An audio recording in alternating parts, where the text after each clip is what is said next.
All right, what is going on, everybody? Welcome back to another day of SaberSim's DFS office hours. Today is Friday, August 9th of 2024.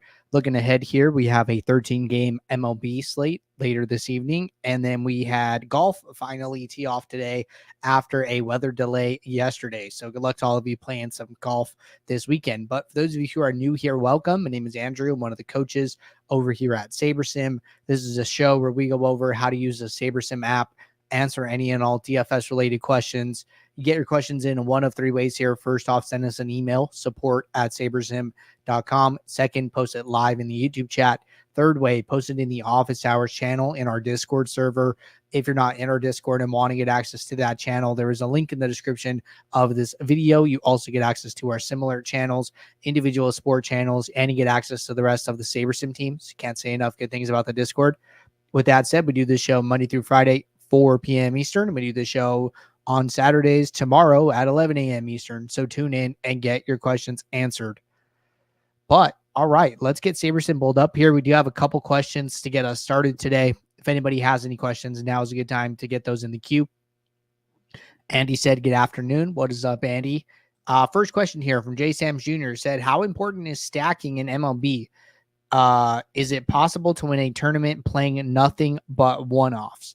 So it's definitely possible to win a tournament playing nothing but one-offs, but this kind of goes back to the conversation that we had a little bit yesterday, talking about the difference between the highest scoring lineup possible versus the winning lineup, right? I mean, big 13-game slate today, right? So that means that you have 10 players per team, 26 teams. There's, 260 available players in the player pool today. To build the like if you went through every single contest tonight and you went and looked at the winning lineup in, the flagships, some of the biggest contests where you're going to need the highest score. And then, compare those to the optimal lineup. If you, take actual scores and later and you go back and like, hey, build me the highest scoring lineup possible. You're always going to be away from that lineup. Like the highest scoring lineup possible is probably going to be a bunch of one-offs, maybe a 2-stack or something like that. But you don't need that lineup to win, which is again, going back to like kind of why stacking is important. What you're trying to do is you're trying to capitalize on a team getting additional at bats. Every time a batter gets on, that is, one additional at bat for one more person in the lineup. And then if somebody else gets on, then, more at bats, more opportunities, right? You're trying to capitalize on teams who get additional opportunities to hit the ball and to score points. So stacking, you get that compound effect of runs being scored, RBIs being driven in, additional at bats. And that is like, how you really capitalize on like fantasy points, why stacking is important. You could win with one-offs, but you're ultimately entering some form of a, 8 to 10 team parlay, right? And the truth of the matter is you would probably get better odds from a sports book if you just wanted to say, hey, I want to go and pick all of the one-offs. I want to go and pick all one-offs. Well, chances are you're probably trying to get guys who are hitting home runs, getting more than one hit, maybe stealing bases, right? Stolen bases are worth like a ton of fantasy points. You would be better off saying, hey, I'm just going to go and pick 8 players that I think are going to do good today. And then I'm going to put them in one big parlay and I'm going to, put that on the sports book. Because in that case, it's just you against the sports book, right? And it's just the lines that are given. It doesn't have to do with like, oh, I picked 8 one-offs that all hit home runs, but, somebody else still ended up beating me because they scored more fantasy points with another lineup. You don't have to worry about all the other lineups in the contest. You just have to worry about hitting your parlay, right? So if you want to play DFS like that, I would recommend rather going and doing some sports betting and building some parlays out, because I think stacking is just going to be the better option night in, night out. And, what you can do here, right? Just something to see this is come into like a past slate, right? Let's go back to yesterday. And then let's go to the 15.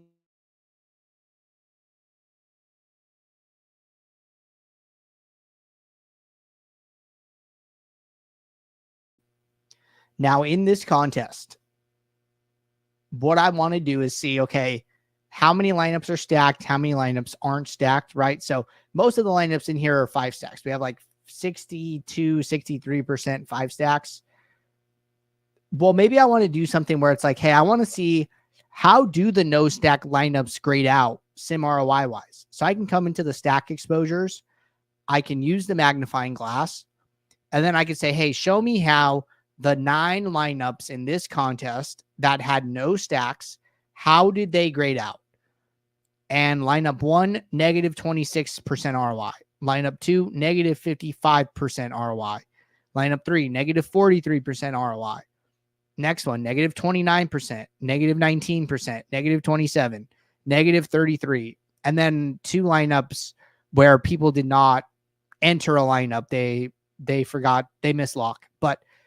But from the 7 no stack lineups, all one-offs, every single one of them was at least negative 19% sim ROI, which should tell you like, hey, this is probably the wrong thing to be doing, and I shouldn't do that. So I have to recommend do not play no stack lineups.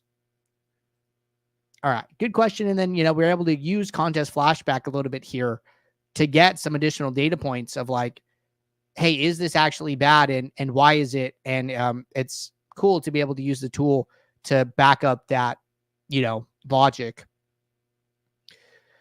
All right, next question from Discord. When using custom projections and ownership and running contest sims, should I run it against the Flagship MME or should I run it against my build? When it comes to using late swap, do I need to change the field lineups and run it against, say, MME Live or against my live build lineups, mainly trying to figure out how to best use a late swap and just make sure I'm using the sims to the best of my ability to increase my chances to cash/get a takedown? Okay, so let's talk about using custom projections and ownership with the contest sims. So if you are uploading custom projections, oh, we're still on yesterday. Let's go back to today.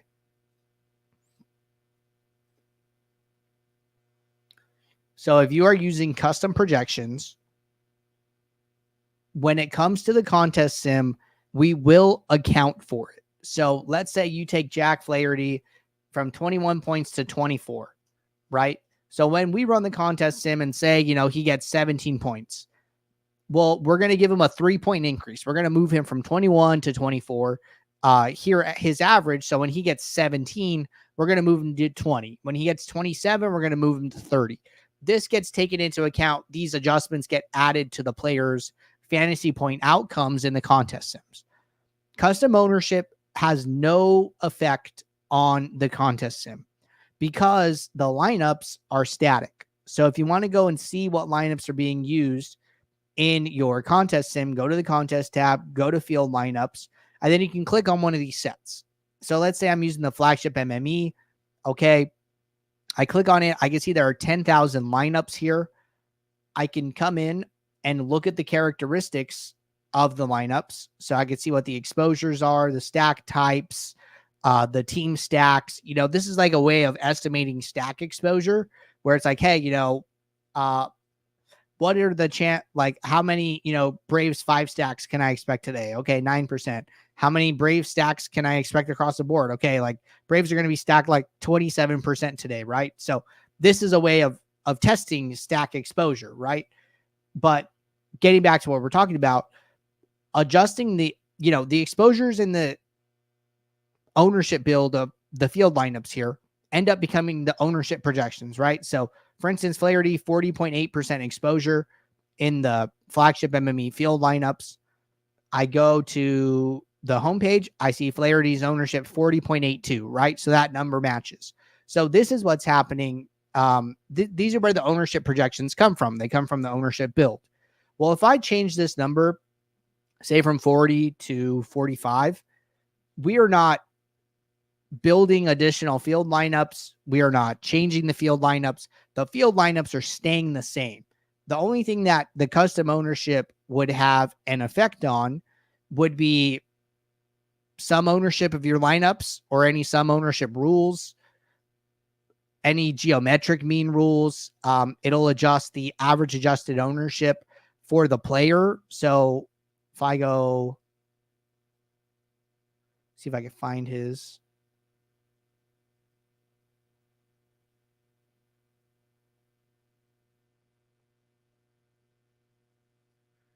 Maybe I have it hidden.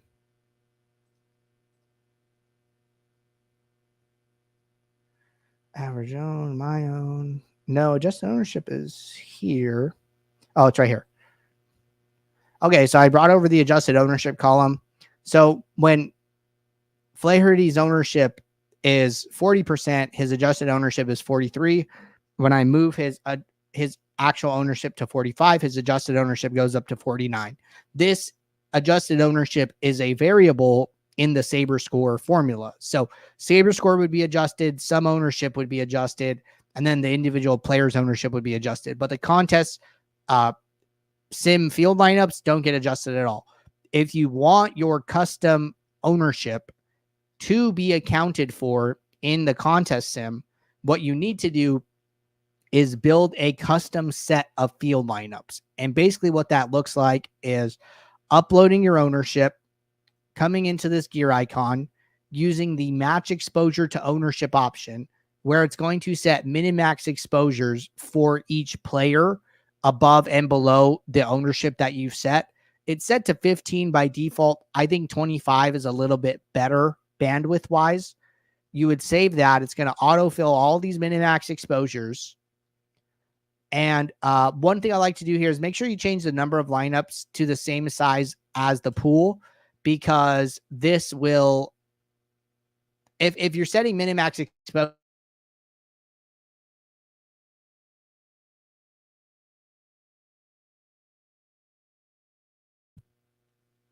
when the build finishes and there's only 20 lineups in my lineups, it's going to give you like an error because it just can't fit that many players into all of your lineups. So it's better to just set the number of lineups equal to the pool size so you avoid that error. But that doesn't mean anything is wrong when you do it. So, and then what you would do is once, you build your custom field, right? I would rename this, say my field. And then I would open up a new build the lineups that I actually want to use. And then in my contest sim, the field lineups, I would change it to end up being my field. And if there are lineups in the my field build workspace, then it will be an available option in this dropdown. But we do have a good YouTube video walking through how to do that. It's about a 5-minute video. It'll show you how to build custom field lineups and use them with the contest sim. So let me just drop that here in the YouTube chat for everybody. And then I'll also respond in Discord, because this one did come from Discord with more with that video as well, just so you have a direct link to it. So dropping it in the YouTube chat now. And let me jump over to Discord and drop it off there.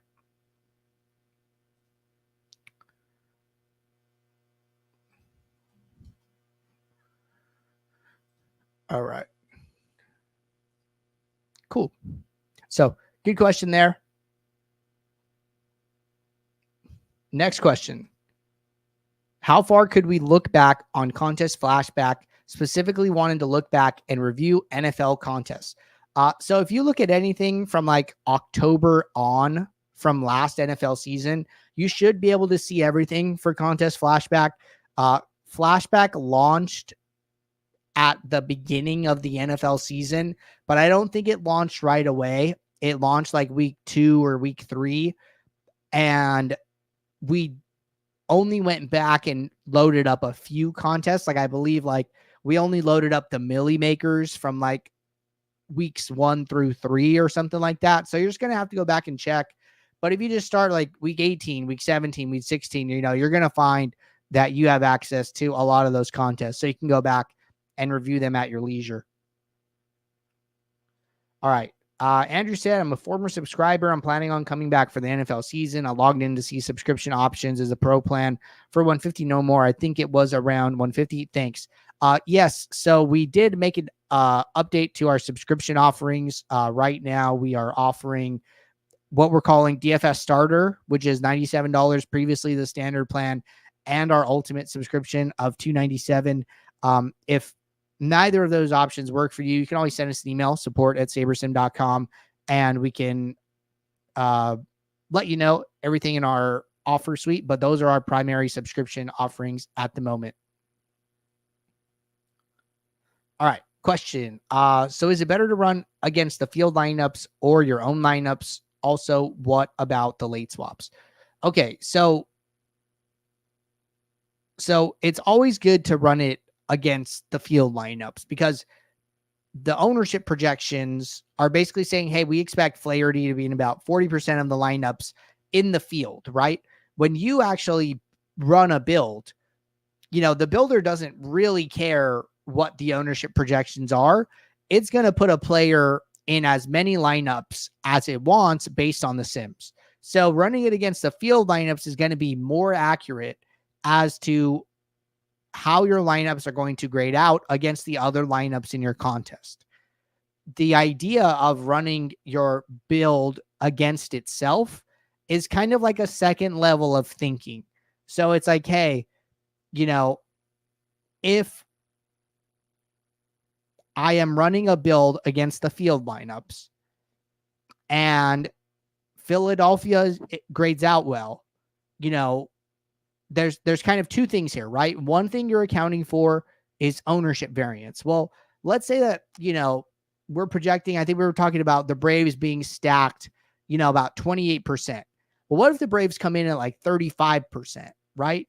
That's going to affect the outcomes, right? And maybe the Braves don't end up being as good of an option. Well, when you stack those lineups against each other, now those Braves lineups that graded out well have to fight against each other in a contest sim when you sim against yourself to see which lineups end up being better. So then you get a little bit more curation, or you're able to kind of account for a little bit more ownership variance by doing that. And the second thing is that if there are other SaberSim users, you know, and everyone's running the contest sim and Philly's grading out well, you know, adding that second layer of contest sim helps a little bit for differentiation, right? So the idea of running the self sim is to account mostly for ownership variance for a player or a team or players not coming in at the exact ownership that the field lineups predicted. That is the biggest thing that it helps you with. As far as late swaps go, I would always run it against the regular field lineups. And the reason for that is because as contest lock, we take in the actual ownership of the player. So when lock starts at 407, you know, the Oakland and Toronto ownership is going to unlock. And then the 410 window is also going to unlock these games, right? So by about 4:30 here on the West Coast, I'm going to be able to see ownership for 6 different teams. So the builder is going to take in that information and say, hey, you know, Vlad Jr. came in at 25% instead of 20. Manny Machado came in at 10% instead of 5%. And then it's going to rebuild the field lineups with that information, updating ownership for the rest of the players on the slate. So in that case, you want to take advantage of that actual information and have that information be used in your late swaps. So that is why it is better to run a late swap against the field lineup so you can take advantage of the live contest information as it is being revealed.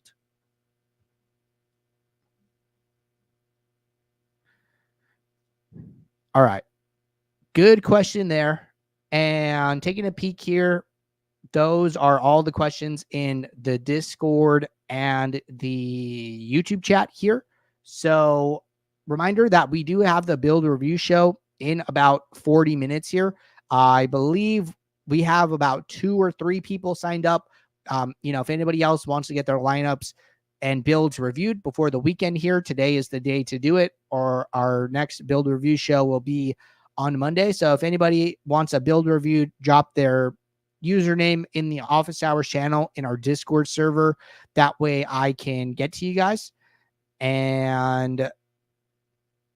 But with that said, I will see you guys all in about 40 minutes here. So appreciate you guys tuning in. Looking forward to the build review show. So until then, guys, take care. Thanks. Bye.